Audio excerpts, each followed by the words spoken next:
everyone today? Feeling good? Well, welcome to Unity of Tulsa-Midtown. Welcome to everyone online. We are so happy you are joining us. If you all would stand with me, we are going to start with I Am as God Created Me. Tuning in to the I Am presence within us, the peace that surpasses all understanding.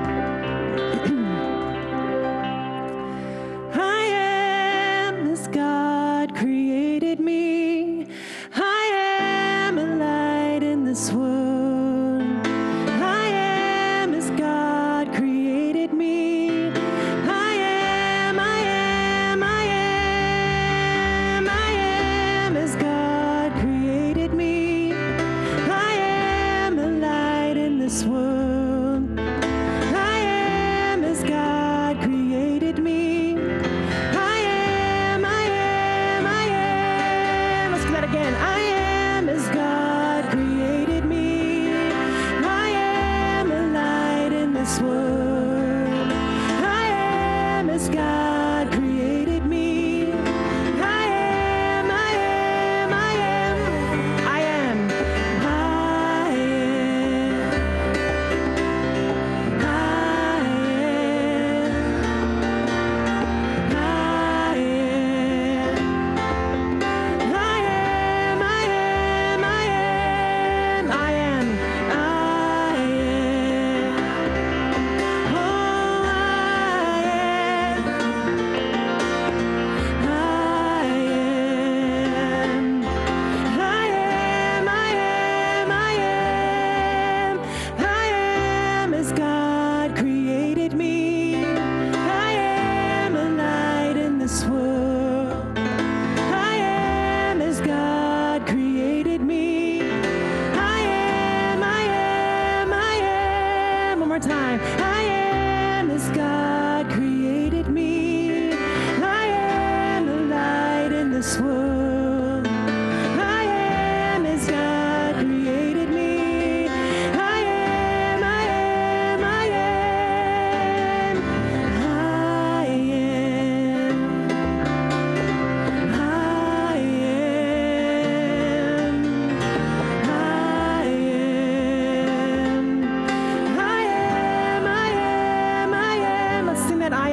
Just really feel it. I am all that I am. I am. I am. I am. I am. I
God is love. God is love. I am love. Let's sing that again. God is love. I beautiful. God is beautiful, I am beautiful. God is powerful, I am powerful. All of these things, God is, I am. All of these things, I am. Oh, all of these things, God is, I am. All of these things, I am.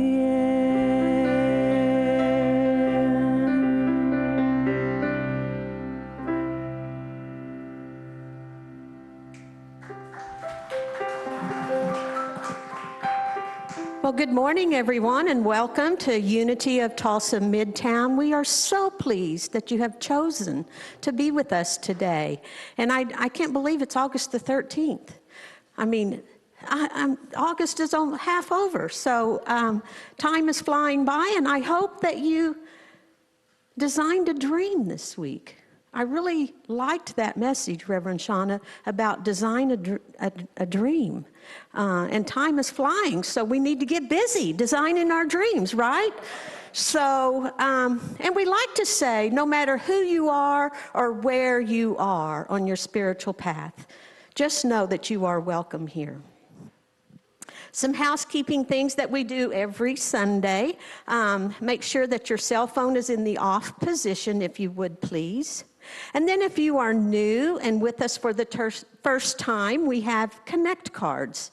The purpose for this card is to fill it out, put your address on there, your email address, so that we may send you our weekly pathways that comes out every week on Thursdays at 2, so that you know what's going on. There's a place there for you to check if you would like to receive text, and there's also a place for you to check if you would like to request prayer. So fill this out and then put it in the offering bag when it comes around. And now for our announcements. First of all, I want to say thank you to 𝗧𝘂𝗍𝗃. 𝗧𝘂𝗍𝗃 has taken Sherry Setter's place, and she's our graphic designer. And so you may have noticed this week that Pathways has a new, modern look. And you know, we're up to date. So thank you, 𝗧𝘂𝗍𝗃. And I'm sure there'll be more fun things to come. And we don't have a slide for this yet, but yes, Prosperity Consciousness is going to start September 3rd, and we'll have a slide for that next week, but we wanted to sort of plant the seed. So Rev Shanna is going to do Prosperity Consciousness, and it's going to be after church at 11:45 in the adult ed room. And this is not a long class in time, other than it is an 8-week commitment. And she told me last week, you must come for the first one, and then you can't come like on the fourth one. You've got to come on the first one, and it's a commitment for 8 weeks. But the class itself is not going to be that long. It's 11:45 to 12, 12:15. There's affirmations. There's something for us to do during that week. And really just to be aware. Yeah. Raise our consciousness. Raise our consciousness. And there's a sign-up sheet in the foyer. Yes, there is a sign-up sheet in the foyer. So please sign up for that, because there will be materials that need to be passed out. And then today, Rev Shanna's talk is The Path to Inner Peace. So I know that's going to be interesting and fulfilling as well. And then, lo and behold, today is our ice cream social. My goodness, we've been talking about this for a while, haven't we? And it's been so hot and so humid. So this will be a great day for us to gather, share some ice cream. And I hope you do go around and talk to people maybe that you don't normally talk to. Get to know someone. So that's today, right after church. And then August the 24th is the Unity Luncheon, and they're going to go to 𝗣𝘁𝗂𝗹 on the 24th. So you know to let Maggie know that you're coming. And then I'm most excited about this next announcement. We've been talking about this for some time. And, you know, I don't need to point out that our church has grown in the last year and a half. And if you are aware, you can see that half of that growth is from young families that have kids, babies, toddlers, and that is what we need. We need that growth so that our church will continue to grow in years to come. However, we have not updated our little congregants, the nursery. That has not been updated in a long time. And so Jessica has made a list, a registry on Amazon, and we're going to have a nursery shower on September the 10th. And Jessica and the little kids are going to open these gifts together. We're going to have a cake, just like you do at a baby shower. So we're going to announce this now so that you can plan for this, buy something, have it sent to your house, okay? And then bring it on the 10th, and we're all going to share in this small wonders of growth that Unity of Tulsa-Midtown is experiencing. So that will be loads of fun. And let's see, is that it? I think so. So now, let us take a deep breath. Get ready for the daily word. As the daily word is read at Unity churches throughout the world. And so we share that energy with our brothers and sisters. So I want to invite Renny up to read the daily word today.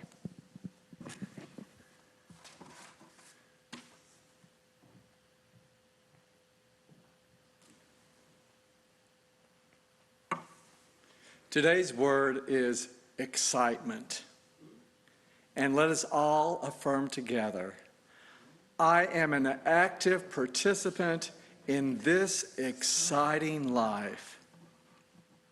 Each new day, the sun rises on a world full of wonders.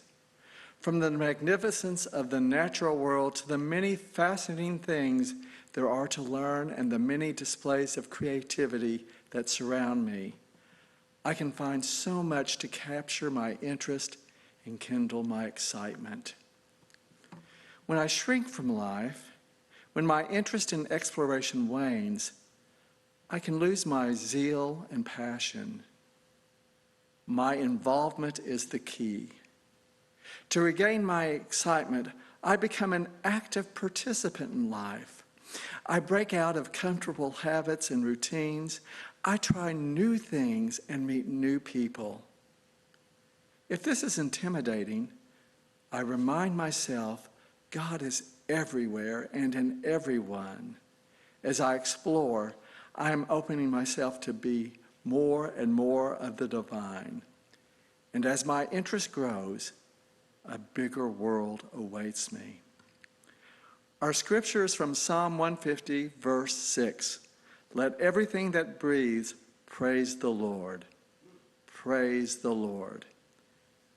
I am an active participant in this exciting life. Thank you, God. Amen.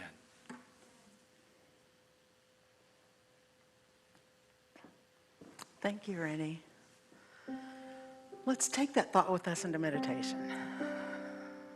If you'll breathe in and breathe out, let your shoulders soften. Let any tension just leave your body, settle in. We're in a sacred space of peace and love and excitement. What does excitement look like to you? With your eyes closed, can you imagine excitement? What do you see? When I imagine excitement, I see the 4th of July. I see rockets firing off, colors. That's what I see when I imagine excitement. What does excitement sound like to you? What would it sound like for a mother and a father with their new baby? Excitement is the sound of that child crying. It might be the sound of your grandchildren laughing. It might be the sound of your spouse when they've read something really, really great. What does excitement sound like to you? What does excitement smell like to you? What about the smell of a chocolate chip cookie coming out of the oven? Can you remember your mother baking? How excited you were at the thought? Maybe even that taste of excitement. The feel of excitement. What does it feel like? Imagine all of those beautiful ways that we can participate in life. From shaking someone's hand and hugging them, to sharing ice cream together, that's exciting. To growing in grace and love and peace together, it's exciting. From what we see and hear and smell and taste and feel, we are active participants in our exciting life. So I'd like you to breathe in again, and let's enter a few moments of silence together.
And let's breathe in again. Let it out, and as you open your eyes, remember that excitement is in front of you, and we are always safe, always held in the arms of the Father, the Mother, Spirit. Meet your life and the challenges with all the excitement you can muster, knowing that you are always and always loved, and so it is.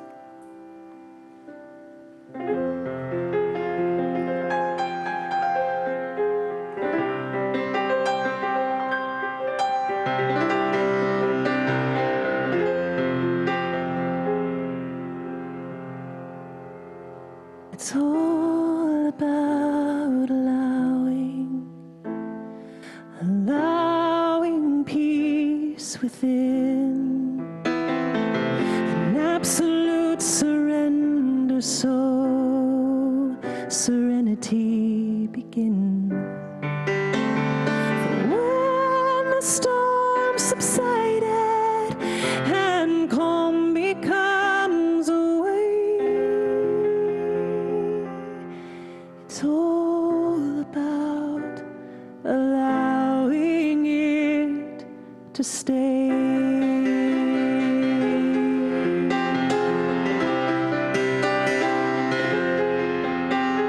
It's all about allowing love to flow. It's setting down your burden and just simply letting go. And as you cease the struggle and love pours through your heart, it's all about allowing it to start. Now feel it warm and shining, new with promise, strong, undying love, different than any you have known. And now the seed is sown. It's all about allowing change to show, then living in the moment like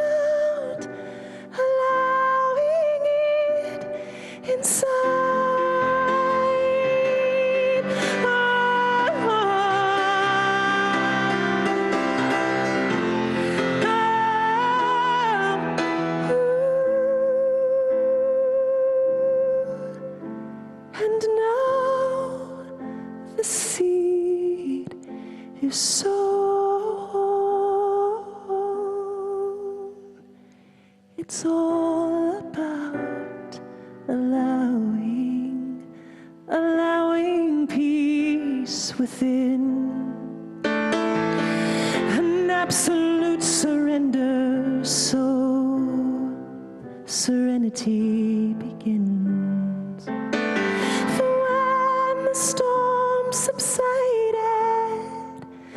and calm becomes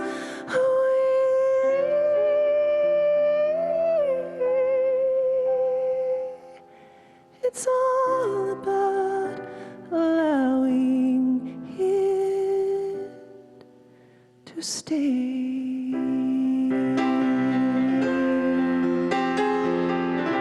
Oh,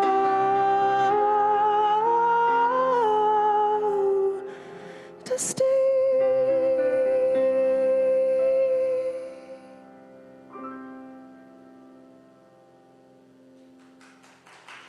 Thank you, Sharla.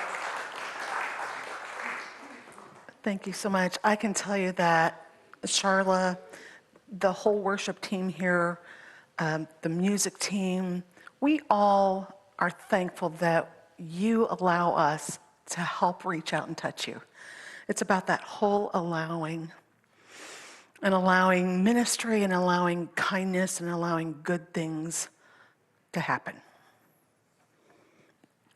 So today, we're going to talk a little bit about peace, one of my favorite subjects.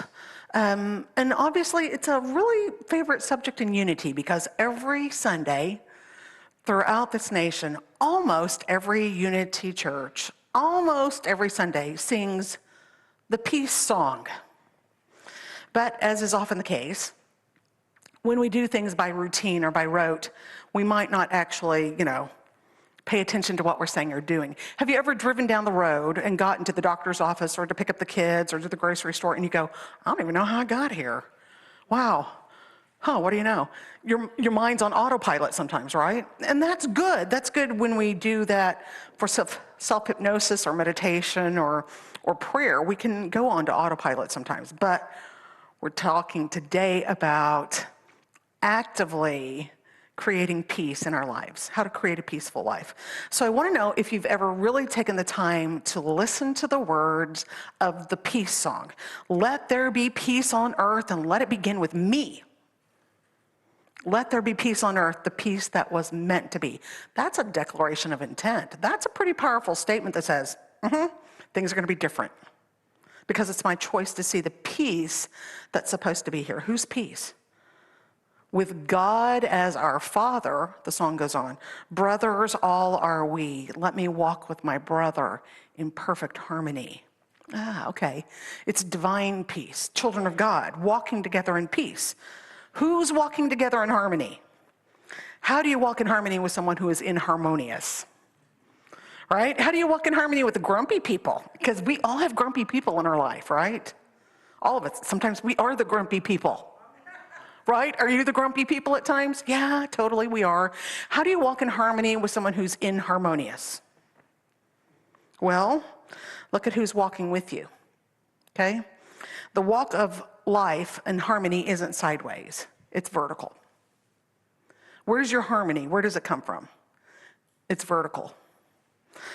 Let peace begin with me. Let this be the moment now. With every step I take, let this be my solemn vow. With each step, that vow is serious. Solemn does not mean, it means I'm going to take this vow and I mean it. Peace, I mean this. Now, I got to tell you, in Unity churches, a lot of times that phrase is changed from solemn vow to joyful vow. And it is a joyful vow. But when I sing the song, if my mic is up, you'll hear me yell out the word solemn. And I'm pretty loud when I sing it. Just saying. So this song is about making an adult choice to choose peace, even when we're walking with inharmonious people, because our peace comes from above. That's also like looking at each step you take as a ripple in time, sort of like a pebble. When you drop a pebble into a pond, it ripples out. It doesn't just ripple out that way. It ripples this way too, right? Those ripples expand ever. So think about every step you take, every interaction you have as being an opportunity to be peaceful, to bring peace to a situation. That means that's a way, here's a tip for the day, that's a way also to look at your past. You can send this ripple of peace even backwards into your inharmonious past as you look at trauma or difficulties or difficult interactions. You can send that ripple out. That's some serious metaphysical mojo, and it works. Okay, the last section of the song says, here's my solemn vow to take each moment and live each moment in peace eternally. Let there be peace on earth, and let it begin with me. This is a song of power, of claiming, of allowing peace to filter in you and through you. Did you know that your intention, your action in the direction of peace is about claiming your own personal power? So today we're looking at someone whose life exemplifies peace. Every step she took for over 28 years was focused on peace. She gave up her name and all of her possessions, but she started out life as Mildred. She's one of my personal heroes, and I'm excited to share her story with you today. From 1953 to 1981, she walked back and forth across our country on a personal pilgrimage of peace. She carried just a few possessions in her pockets. She didn't carry money. She ate when someone offered her food. She slept in the woods or on the side of the road when she was tired, or she slept in someone's home if they offered her shelter. She spoke about peace when people would listen, and she didn't speak when they wouldn't. She shared a profound message with thousands of communities throughout the USA. Here's what she said: when enough of us find inner peace, our institutions will become peaceful, and there will be no more occasion for war. It starts in you and me. She was born in 1908, Mildred Norman. She graduated in 1926. She was enjoying life. She was a flapper girl back in that era, headbands and the flapper girl. And as she grew older, she started going, there's more to life than being a flapper. Her inner compass started moving her towards a greater purpose. She thought maybe that was marriage, a family. In 1933, she got married. She began watching the world stage. The world had just recuperated from World War I, and it touched her deeply, but there wasn't real peace. 1938, there was a personal turning point in her life. She had walked all night in the woods. She began a 15-year transition to a life of service. She turned to nature, to the deep down fresh things like Emerson, Thoreau, and the Transcendentalists had done, 75 years before. Like the Fillmores, who started Unity, who turned from looking at the outer world to, okay, what's the spiritual truth here? In 1938 through 1952, she began the process of simplifying her life. She worked for peace organizations. She hiked in nature as often as she could. She got a divorce in 1945 as part of her search for peace. Her husband had enlisted in the Army, and she was violently opposed to the violence of war. She made a decision that was difficult, but it focused on peace as she chose to get rid of all thoughts of anger, all thoughts of violence, all thoughts of anything that was not peaceful. After her divorce, she embarked on a personal transition that culminated with her hiking the Appalachian Trail. 2,000 miles. She was the first woman in history to do it all in one season. And on that journey, she had a vision that changed her life. She had a vision of herself as a pilgrim walking, and every step was a ripple in time towards peace. She saw that. So in 1953, she relinquished her name and all of her possessions. She stepped out in front of the Rose Bowl parade in Pasadena, California. It was January 1st, 1953. She was wearing a blue tunic that had her new identity on it, and it said, Peace Pilgrim. She started her first cross-country pilgrimage that day. In 1955, she began her second pilgrimage. She walks at least 100 miles in each state, and yes, she visited Oklahoma. My friends at CSL that meets here on Saturday night, Walita and Dell, met her. I'm so jealous. She visited each state capital. She walked in Mexico and Canada. In 1957, she walked 1,000 miles in Canada, including at least 100 miles in every province. In 1964, she completed 25,000 miles on foot for peace, walking to Washington, D.C. At that point, she stopped counting the miles, but she continued to walk for the next 17 years. She went through 29 pairs of sneakers, and she calculated up that she got about 1,500 miles per pair. And at that rate, she actually walked about 45,000 miles. In 66, 69, and 73, she finished up her 4th, 5th, and 6th pilgrimages across the country, back and forth, stepping into peace, talking about peace, focused on peace. And she always said, we cannot have outer peace until we have inner peace. In 1978, she began her 7th pilgrimage, including visits to Alaska and Hawaii. She didn't walk to Hawaii, of course. A friend bought her a plane ticket. In 1981, she was formally nominated for the Nobel Peace Prize in the spring of '81. But on July 7th, 1981, while on her 7th cross-country walk, she was killed by a car. Following her death in 1981, a number of friends she met from all over the world gathered in New Mexico to honor her and share her memories. It gave birth to a book, Peace Pilgrim, Her Life and Work in Her Own Words. And of course, I have that book.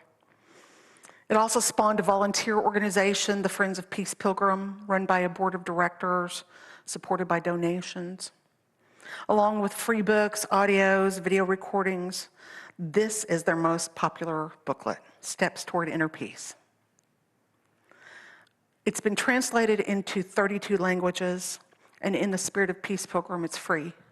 Anyone can get a copy. Freely available. 𝗏𝑒cepilgrim.org is that website. You can order booklets. You can also download this if you want to stay away from paper. The wisdom of the Peace Pilgrim is profound, and it is life-changing. And by the way, this will be in the reading room if anyone wants to check it out. She identified 12 steps to inner peace. Today, we're going to go over the first 4 of those steps, and we'll look at the last 8 next Sunday, so don't miss that. And I do carry one of these in my purse. This is not the one from my purse, because the one in my purse has crumbs and receipts, and it's dog-eared. It's down in the recesses with the lost pens and receipts. But I carry it because I need it. So when I have downtime, I take it out and I read it. And here's why. Listen to this from page 2. In the middle of the struggle, there came a wonderful mountaintop experience. And for the first time, I knew what inner peace was like. I felt a oneness with all my fellow human beings, oneness with all of creation. I've never really felt separate since. I could return again and again to this wonderful mountaintop, and then I could stay there for longer and longer periods of time and just slip out occasionally. Then came a wonderful morning when I woke up and knew that I would never have to descend again into the valley. Wow. Doesn't that sound wonderful? She breaks that down into the 12 steps, 4 preparations, 4 purifications, and 4 relinquishments. So let's look at those 4 preparations right now. Number 1, assume right attitudes toward life. Number 2, live good beliefs. Number 3, find your place in the life pattern. And number 4, simplify your life to bring your outer life and your inner life into harmony. Okay, let's dive into those. What does it mean to assume right attitudes toward life? I have a phrase that I use often about swimming into the deep ocean of God's love. We're really comfortable on the sidelines. We're comfortable, dabbling our toes in the stream, dipping in. Is it too cold, Do we really want to swim out into the deep ocean? So why don't we swim out into the deep ocean of God's love? Why don't we just go? Because it's scary. The deep ocean is scary. There are things out there. We're afraid of life. We're afraid. So many people have this deep-seated fear of God. Religion has done that to a lot of us.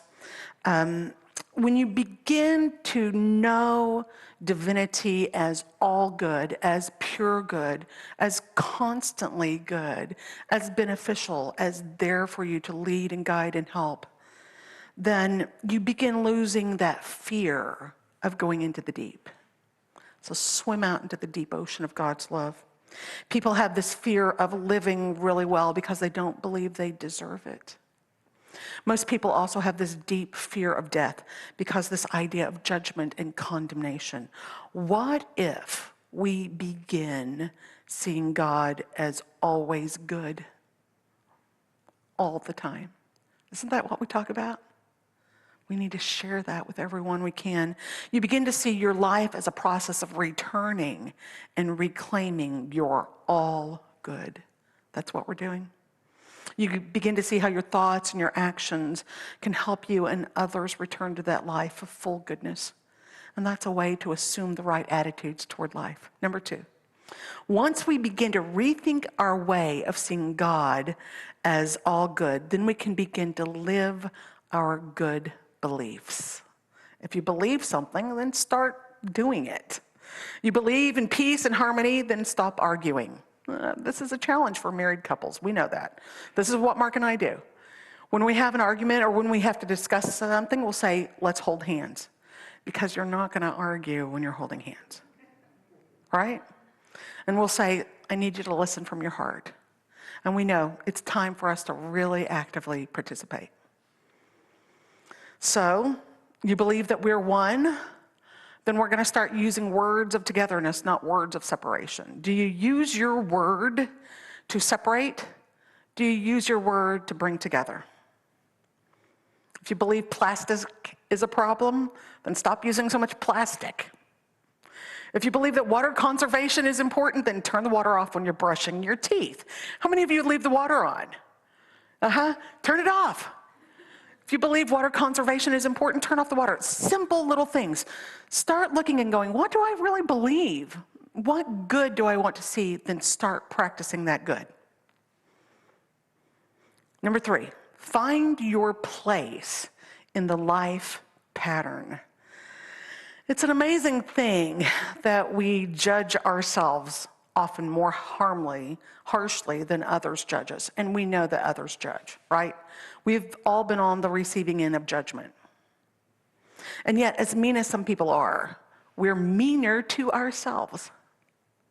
Many years ago, when I first read about the Peace Pilgrim, I felt guilty. I admired her. I wanted to emulate her. I wanted to be her. But I knew I couldn't. I didn't want to wear out 20 pairs of tennis shoes. I didn't want to go walking in the woods because, ooh, I don't want to sweat and ticks freak me out. I didn't want to do that. But I felt guilty. I was a single mom. I was a single mom with a sick kid. And then the voice of Peace Pilgrim came to me, and she sounded a lot like my granny. And she said, listen here, Missy. You be the best mommy that you can be. That's where you are in the life pattern. You be the best you. It was a moment of clarity for me that helped me go, okay, I don't have to pretend to be someone. I don't have to emulate someone else and say, I want to be them. I need to be the best me that I can be. I was a welfare mommy with a sick kid, and I turned around and I said, I am proud of the work I am doing to keep this child alive. I knew my life pattern was okay, and that I would keep progressing no matter what. Wherever you are in your life pattern, give yourself a break. You're okay, right exactly where you are, who you are. You are absolutely fine. Your soul is welcome here. Be who you are. Find that place in the life pattern. Honor yourself. And when you start honoring yourself, then you can turn around and honor others too. Number 4, simplify life to bring inner and outer well-being into harmony. And Peace Pilgrim says this best. Unnecessary possessions are unnecessary burdens. Many lives are cluttered not only with unnecessary possessions, but also with meaningless activities. Cluttered lives are out of harmony lives and require simplification. Wants and needs can become the same in a human life, and when this is accomplished, there will be a sense of harmony between inner and outer well-being. Such harmony is needful not only in the individual life, but in the collective life too. Those 4 preparations for inner peace are vital if we truly mean what we sing when we sing the peace song. Do we really mean it? Assume right attitudes, live your good beliefs, find your place in the pattern of life, and simplify outer and inner life. Next week, we'll be focusing on those 8 steps that the Peace Pilgrim outlines. Finally, today, I want to finish up with one of my favorite poems about peace from one of my favorite poets. Gerard Manley Hopkins was a Jesuit priest. He had a tough life. He dealt with depression and loneliness, and he wasn't always happy, although he was happy to serve. And he wrote weird poetry. At least his peers thought it was weird. Now he's regarded as one of the forefathers of modern free verse poetry. In the poem Peace, Hopkins uses the image of a dove of peace. And we all know that imagery. You see it in the Bible, you see it in classic literature, classic art. You see this perfect representation of the peace of God coming down as a dove. And yet Hopkins' imagery is not of a dove settling, it's of a dove flying around. Come on, peace. The dove keeps flying. This is the imagery that he presents to us. It's refusing to settle down. Isn't this a good imagery of our own quest for peace? It's like, okay, when will the dove settle? Yet Hopkins ends his poem with the vision, this visual of a dove coming not just to coo, but to brood and sit. Here's Peace by Gerard Manley Hopkins. When will you ever, peace, wild wood dove, shy wings shut, your round me roaming end, and under be my boughs? When peace, will you peace? I'll not play hypocrite to own my heart. I yield you do come sometimes, but that piecemeal peace is poor peace. What pure peace allows alarms of wars, the daunting wars, the death of it? Oh, surely, reaving peace, my Lord, should leave in lieu some good. And so he does leave patience exquisite that plumes to peace thereafter. And when peace here does house, he comes with work to do. He does not come to coo. He comes to brood and sit. In your life, don't just make noise. Don't just coo. Don't just talk about it. Make the choices and do it. Think on those 4 preparations for peace during this next week. And next week, we'll focus on how to purify and how to let go so we can allow and build that inner peace and a beautiful spiritual community right here. The Peace Pilgrim says this. Her most famous quote is, "This is the way of peace. Overcome evil with good, falsehood with truth, and hatred with love." And so it is. 𝗨𝗃𝗶𝗁.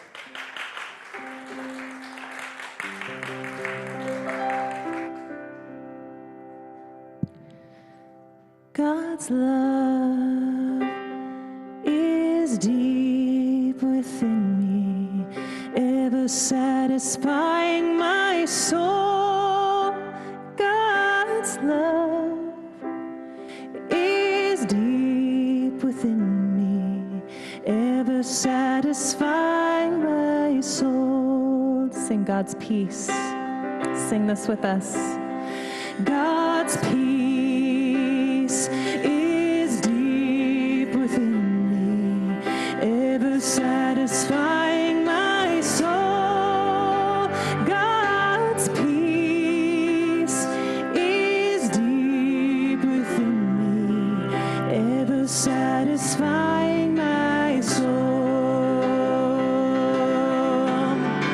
God's light. God's light is deep within me, ever satisfying my soul. God's light is deep within me, ever satisfying my soul. Satisfy me, oh, satisfy me. Satisfy me, satisfies me. God's peace lives deep within me. It ever satisfies my soul. God's peace lives deep within me. It ever satisfies my soul. God's peace lives deep within me.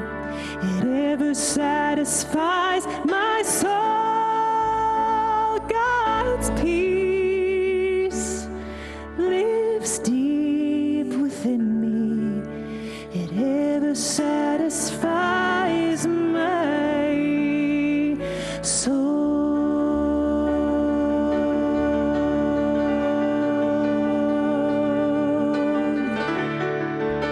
Oh, your peace, the peace, the peace within me.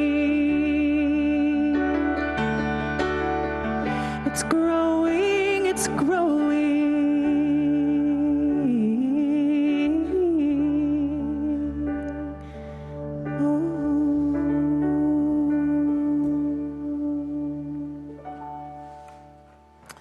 This is the time in our service when we focus on our prayer box.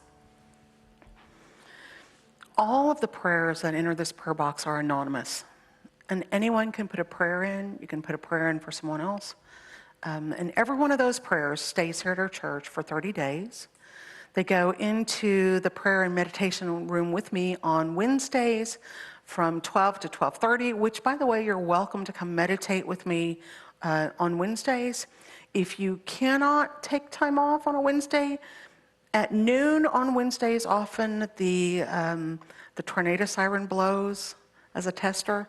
That can be our call to take a moment.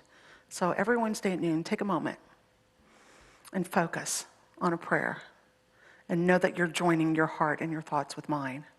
Then after 30 days, when these prayers stay with us, they then go to Unity headquarters, where they spend another 30 days with another prayer team. So it is truly like getting 60 days of prayerful hugs. And each one of those prayers that goes into that prayer box is mine, and it's yours. It's the heart of this community. So what I'd like you to do is to breathe in and know that when you breathe in the care of someone beside you, their concerns, their heart, their fear, their need. Breathe it in again. Breathe it in, and when you breathe that in, breathe out peace, and send out peace, literally, to the person beside you, in front of you, behind you. Breathe in again, and breathe out peace to them. And I have today a prayer for peace. This is from Marianne Williamson. Let's pray together. Dear God, please remove from my mind the tendency to judge. Dear God, please remove from my mind the tendency to separate. Dear God, please remove from my mind the tendency to blame. Please reveal to me, God, a way to stand in my power through love instead of fear, through peace instead of violence. May I hear not the voice of anger, but only the voice of love. And teach me, dear Lord, how not to hate those who hate me. Transform all darkness into light, dear God, and use my mind as an instrument of your harmlessness. I surrender to you my thoughts of whatever is not peaceful. Take these thoughts, dear God, and wash them clean. And so it is. Amen.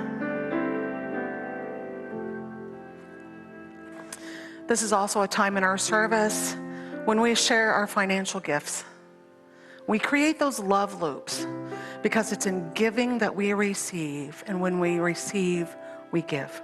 Will the ushers please come forward? We want to acknowledge those who give online or mail their gifts to the church. I want you to hold that gift in your mind or in your hand today, and I want you to affirm together with me. Divine love as me blesses and multiplies all that I am, all that I have, all that I give, and all that I receive, for so it is. Amen.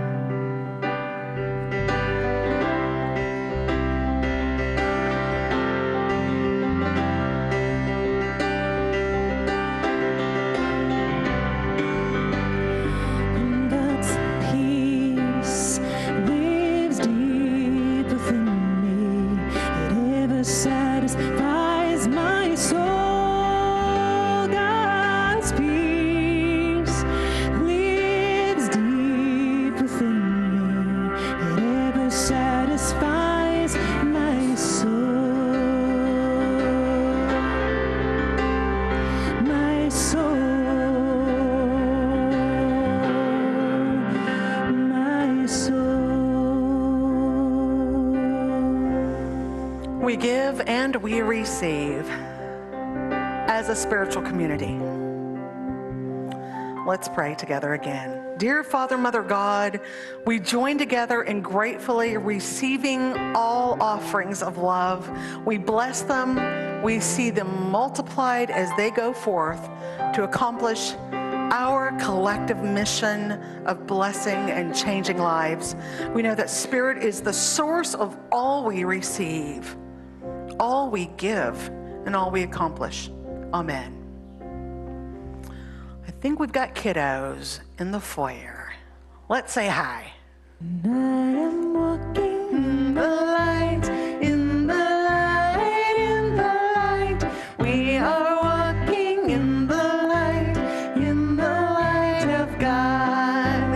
In the light, in the light, in the light, in the light, in the light, in the light, in the light of God. Hi, guys. Hi, Miss Jessica. What did you guys focus on today? Well, I don't know if you guys noticed, but school is starting. So we talked about positive affirmations to get ready for the new school year. Oh, that is perfect. Positive affirmations. We all need that, don't we? Positive affirmations for the school year. Are you guys ready? Let's stand together. Let's stand up and let's bless our children. Are you guys ready? We love you, we bless you, we appreciate you, and we behold the Christ in you. God loves you, and we love you just the way you are. Yeah.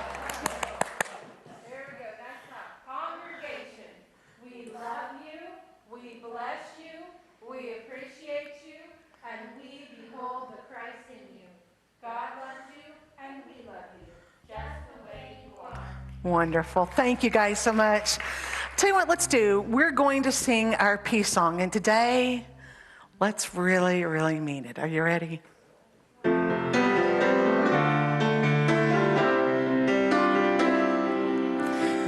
Let there be peace on earth, and let it begin with me. Let there be peace on earth, the peace that was meant to be. With God as creator,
let's join together and say our prayer for protection.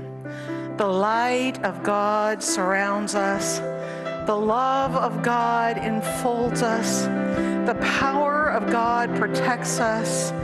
The presence of God watches over us. Wherever we are, God is, and all is well. May you awaken fully to the presence of God's love in your life this week, and may the peace that passes understanding be yours now and forevermore. And so it is.